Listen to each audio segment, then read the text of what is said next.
Assalamualaikum warahmatullahi wabarakatuh. Apa kabar Bu Ani? Waalaikumsalam warahmatullahi wabarakatuh. Kabar baik, Pak Mar. Di mana nih? Di sekolah atau di luar? Lagi di sekolah ini, Pak. Kebetulan tadi ada lagi jam istirahat. Oh iya ya. Jadi gini nih Bu Ani, ini kan kita punya waktu sebentar nih. Jadi kita mau ngobrol-ngobrol lah gitu. Kira-kira apa ya topik yang akan Ibu sampaikan pada pembicaraan kita ini, Bu? Iya nih, Pak. Mungkin sedikit mau curhat barangkali dengan Bapak tentang bagaimana koordinasi saya di sekolah dalam membimbing rekan sejawat untuk mau mengerjakan pelatihan mandiri di dalam PMM, Bapak. Iya. Terus kira-kira apa yang ingin Ibu dapatkan nanti dari hasil percakapan kita nanti, Bu? Saya nanti tuh mengharapkan dalam sesi ini nanti ada solusi kenapa kok bisa teman-teman atau rekan sejawat itu tidak mau atau tidak termotivasi untuk mengerjakan pelatihan mandiri di dalam platform Merdeka Mengajar. Eee, Emangnya situasi untuk sekarang ini seperti apa sih, Bu? Kalau sekarang ini itu di sekolah itu karena kami itu kan berbasis pondok ya Bapak ya. Jadi selain kita ada di bawah naungan Dinas Pendidikan, kita juga ada kombinasi dengan Kemenak. Nah, jadi untuk jam mengajar itu sangat full, Bapak. Dari pagi kita masuk pukul 7 sampai pukul 4 sore, dan itu hampir seluruh guru terlibat sebagai wali kelas. Nah, jadi wali kelas ada lagi bebannya sebagai pembina atau pembimbing tahfiz, dan jam tahfiz di sekolah itu cukup cukup padat juga atau cukup lama. Jadi memang seluruh guru memiliki beban waktu yang sama-sama full, Bapak.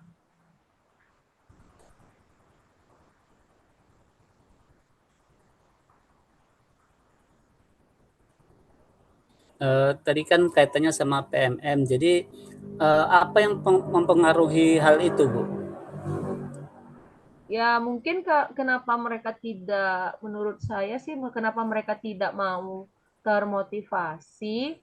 Yang pertama tadi selain jamnya yang padat ya Pak ya, dari pagi sampai jam 4, mungkin kami hanya punya space istirahat itu di pukul 9, 12, dan ketika pulang gitu. Jadi memang padat. Yang kedua, kalau analisa saya, karena memang kami, karena swasta ini tidak terikat kepada peraturan yang mungkin terhubung ke dinas dan lain sebagainya. Jadi mereka menganggap itu ya tidak wajib.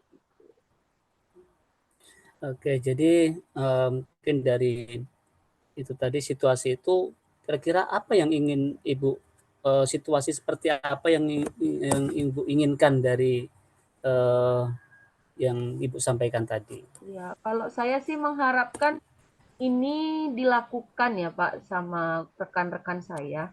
Karena menurut saya mengerjakan pelatihan mandiri di PMM ini bukan sebuah juga harus ketakutan terikat dinas, tapi di dalam pelatihan mandiri di dalam PMM ini itu banyak sekali ilmu-ilmu guru dapat mengupgrade dirinya saat ini terhadap pembaharuan di dunia pendidikan, ya bisa salah satunya melalui mengerjakan pelatihan mandiri di PMM. Ya harapan saya inginnya mereka melakukan bukan hanya sekedar takut terhadap aturan ataupun lain sebagainya, tetapi sebagai upaya dari mereka untuk mengupgrade diri mereka masing-masing terhadap pembaharuan di dunia pendidikan. Terus kira-kira apa nih, Bu, yang bisa membuat, hal itu bisa terwujud dengan baik? Langkah awalnya gitu, Pak. Iya, heeh. Ya, kalau misalkan seperti ini ya mungkin harus ada ini ya, Pak ya. Sekarang ini kan antara pimpinan yayasan sama kepala sekolah itu kurang sinkron terhadap apa yang harus dilakukan guru saat ini gitu. Jadi tuntutan pimpinan itu ya tahunya guru itu hanya sekedar mengajar, mengajar, mengajar. Kelas ada gurunya udah aman seperti itu. Bahkan mungkin administrasi pun kita longgar. Saya sendiri di wakil kurikulum itu percuma juga terlalu ketat-ketat, tetapi nanti ada statement dari pimpinan ketika rapat itu, udahlah administrasi itu aman, yang penting mengajar seperti itu. Jadi kurang sinkron, jadi mungkin itulah Pak. Jadi dari atasnya kurang memberikan pengarahan, akhirnya ke kepala sekolah juga ini, ya ke bawahnya semakin longgar. Terus ini Bu, apa yang harus Ibu siapkan untuk mencapai hal itu Bu? Kalau yang harus saya lakukan ya kira-kira, mungkin pertama ya harus koordinasi dulu atau memberikan persepsi dan pemahaman. Karena mungkin di sini saya satu-satunya guru penggerak juga ya Pak di sekolah saya.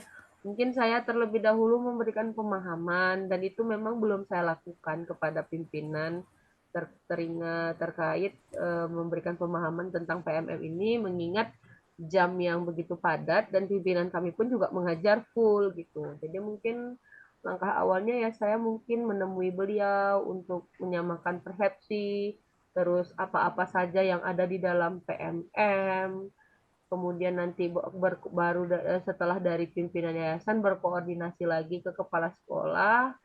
Ya, kalau dari kepala sekolah nanti mengadakan seperti pertemuan bersama, menyampaikan tujuan yang akan dicapai, mungkin bisa terlaksana. Terus ini Bu, jadi dari yang Ibu sampaikan tadi kan ada hal yang harus dipersiapkan, yang Ibu persiapkan. Kira-kira apakah hal itu bisa dipastikan Bu? Hal itu bisa berjalan dengan baik sesuai dengan yang kita rencanakan? Bisa kalau misalkan jadwalnya itu direncanakan dan memang betul-betul niat, Pak.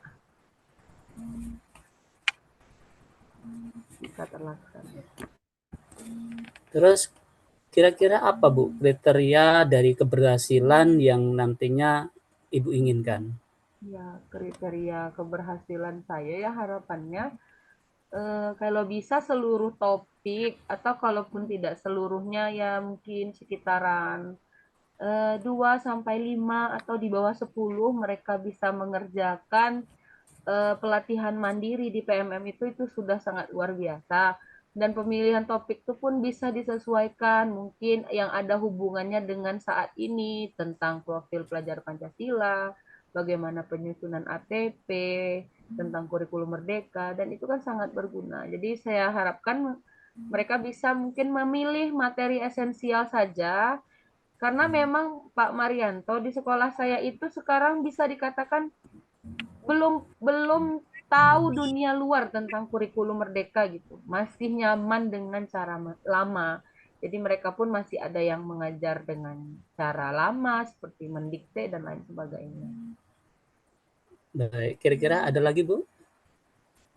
Ya itu harapan saya ya itu gitu. Kemudian harapan yang selanjutnya itu mereka mengerjakan bukan karena dipaksa pimpinan, bukan karena dipaksa saya sebagai wakil kurikulum, dan bukan karena dipaksa kepala sekolah, tetapi berdasarkan kemauan mereka dalam mengupgrade diri. Mungkin itu saja, Pak. Nah, ini kan dari perbincangan kita tadi, kira-kira apa nih yang bisa Ibu simpulkan untuk sesi obrolan kita tadi? Yang ingin saya simpulkan berarti langkah saya ke depannya itu harus mengatur jadwal untuk koordinasi kepada pimpinan terlebih dahulu, kemudian nanti baru ke kepala sekolah, dan nanti kita akan adakan pertemuan bersama untuk penyamaan persepsi tentang pentingnya pelatihan mandiri dalam PMM ini. Oke, tidak terasa sesi kita udah di penghujung nih Bu. Jadi Iya, jadi sangat ada asik. solusi ya, Pak. Saya Mudah-mudahan kok kepikiran jadi memang apa yang nanti iya, Ibu harapkan, yang gagasan, ya, iya. Iya ya. memang, Eh, saya terus mhm, jadi itu Bu, saya mohon maaf juga ini Bu nih, karena masih sibuk, saya mau permisi nih Bu, ya. iya Pak, terima kasih Eh, juga Pak ya. Mar atas sharing dan waktunya. Saya juga nggak terpikir harus menghubungi pimpinan, karena memang pimpinan dengan guru dan kepala sekolah itu jarang jumpa, karena mereka juga terlibat mengajar full di dalam mata pelajaran pondok. Jadi memang mungkin kalau selama ini kurang gerak karena saya kurang koordinasi barangkali ya Bapak. Ya, terima kasih Bu. Mungkin saya akhiri nih Bu. Iya Bapak. Assalamualaikum warahmatullahi wabarakatuh. Waalaikumsalam warahmatullahi wabarakatuh.